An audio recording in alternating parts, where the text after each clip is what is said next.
Hello दोस्तों, मेरा नाम है हरिओम और आप सभी का स्वागत है माइनेड स्टडी 22 पर।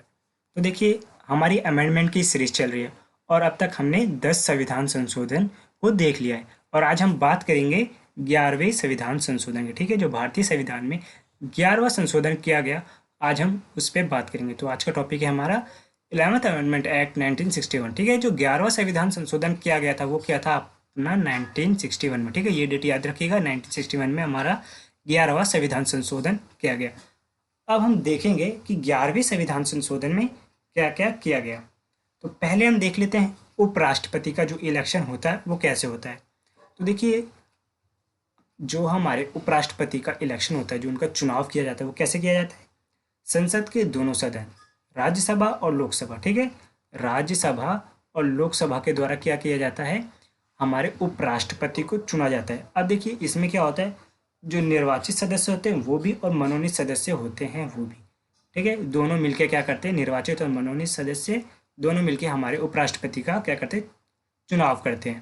पर पहले कैसे होता था, पहले होता था एक संयुक्त बैठक बुला के क्या किया जाता था, राज्यसभा और लोकसभा की एक संयुक्त बैठक बुलाई जाती थी, उसके द्वारा हमारे उपराष्ट्रपति को चुना जाता था। पर 11वें संविधान संशोधन के द्वारा क्या किया गया कि हमारा जो आर्टिकल है 66, ठीक है, अनुच्छेद 66 में संशोधन किया गया। ठीक, अनुच्छेद हमारे 66 में संशोधन किया गया और यह कहा गया कि संसद के दोनों सदनों की संयुक्त बैठक की बजाय, ठीक है, उनके संयुक्त बैठक की बजाय एक निर्वाचन मंडल की व्यवस्था की जाएगी। ठीक है, अब पहले तो क्या किया जाता था, एक संयुक्त बैठक बुला ली गई। मान लीजिए एक ये जगह है, यहाँ पे राज्यसभा और लोकसभा दोनों के मेंबर आ गए, मनोनीत सदस्य हैं या फिर इलेक्टेड सदस्य, दोनों आके उनका क्या कहते थे, इलेक्शन करते थे, चुनाव करते थे उपराष्ट्रपति का। पर अब 11वें संविधान संशोधन के द्वारा, ठीक है, अनुच्छेद 66 में संशोधन करके क्या किया जाएगा, एक निर्वाचन मंडल की व्यवस्था की जाएगी, जिसके तहत क्या होगा, अब हमारे उपराष्ट्रपति का चुनाव होगा इलेक्शन के द्वारा। ठीक है, हर एक मेंबर वोट देके क्या करेगा, हमारे उपराष्ट्रपति को चुनेगा। आई होप आपको ये अच्छे से समझ आ गया होगा। अब ठीक है, ये किया गया। अब दूसरा क्या किया गया कि हमारा जो अनुच्छेद 71 है उसमें संशोधन किया गया, हमारा जो आर्टिकल 71 है उसमें भी संशोधन किया गया।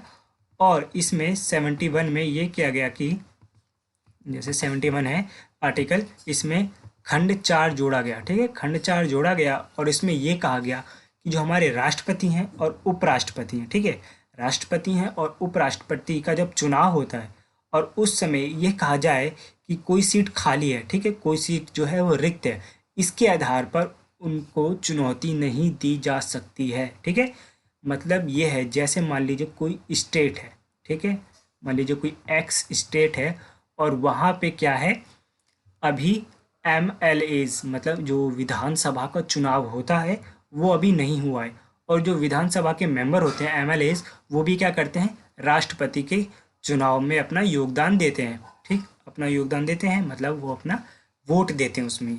पर ऐसा नहीं कहा जा सकता, आप चुनौती नहीं दे सकते 11वें संविधान संशोधन के द्वारा कि अभी हमारा इलेक्शन नहीं हुआ है, हम राष्ट्रपति के चुनाव में अपना पार्टिसिपेट नहीं कर सकते, वोट नहीं दे सकते। इसके आधार पर अब क्या किया जाए कि इनकी चुनावी डेट को आगे बढ़ाया जाए। ठीक है, जैसे मान लीजिए स्टेट का और प्रेसिडेंट का दोनों की डेट आ गई है कि इस टाइम पे इलेक्शन होना है, पर अभी इसमें इलेक्शन नहीं हुआ है और इनका, हमारे प्रेसिडेंट, इनका इलेक्शन हो गया, होने वाला है।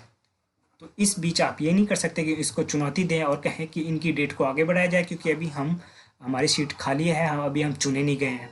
तो ऐसा नहीं किया जा सकता। 11वें संविधान संशोधन के द्वारा अनुच्छेद 71 में संशोधन करके खंड 4 जोड़ा गया और उसमें कहा गया कि राष्ट्रपति या उपराष्ट्रपति के निर्वाचन को उपयुक्त निर्वाचक मंडल में रिक्तता के आधार पर चुनौती नहीं दी जा सकती। हमने देखा था कि कैसे राष्ट्रपति और उपराष्ट्रपति का चुनाव होता है। ठीक, जैसे राष्ट्रपति में संसद के दोनों निर्वाचित सदस्य होते हैं, राज्य विधानसभा के निर्वाचित सदस्य होते हैं, केंद्र शासित प्रदेश दिल्ली और पुडुचेरी के विधानसभा के निर्वाचित सदस्य होते हैं। देखिए, राष्ट्रपति के चुनाव में सारे निर्वाचित सदस्य होते हैं। ठीक, मनोनीत सदस्य और निर्वाचित सदस्य उपराष्ट्रपति के ही चुनाव में वोट देते हैं, पर जो मनोनीत सदस्य होते हैं वो राष्ट्रपति के चुनाव में वोट नहीं देते हैं। ठीक है, तो ये किया गया। ठीक, खंड 4 जोड़ के रिक्तता के आधार पर चुनौती नहीं दी जा सकती है। ठीक है, आई होप अच्छे से समझ आ गया होगा ये पॉइंट, जो हमारा 11वां संविधान संशोधन है 1961 का, वो क्यों किया गया, और अच्छे से ये सब बातें समझ आ गई होंगी आपको। अगर कोई पॉइंट है जो आपको समझने में प्रॉब्लम आई हो, तो आप क्या कर सकते हैं, कमेंट बॉक्स में लिख सकते हैं, पूछ सकते हैं कि मुझे ये पॉइंट समझ नहीं आया, आप उसको समझा दीजिए। तो उसके लिए हम क्या करेंगे, एक डाउट सेशन भी ला सकते हैं। डाउट सेशन के थ्रू हम क्या करेंगे, एक जितने भी डाउट होंगे बच्चों के, वो हम क्या करेंगे, उसको सॉल्व करेंगे। तो आई होप आपको वीडियो अच्छी लगी हो, अच्छे से समझ आई हो, इन्फॉर्मेटिव लगी हो। तो अगर आपने यहाँ तक वीडियो देख ली हो तो प्लीज़ वीडियो को लाइक करें, चैनल को सब्सक्राइब करें। मिलते हैं ऐसी नेक्स्ट वीडियो में। जय हिंद।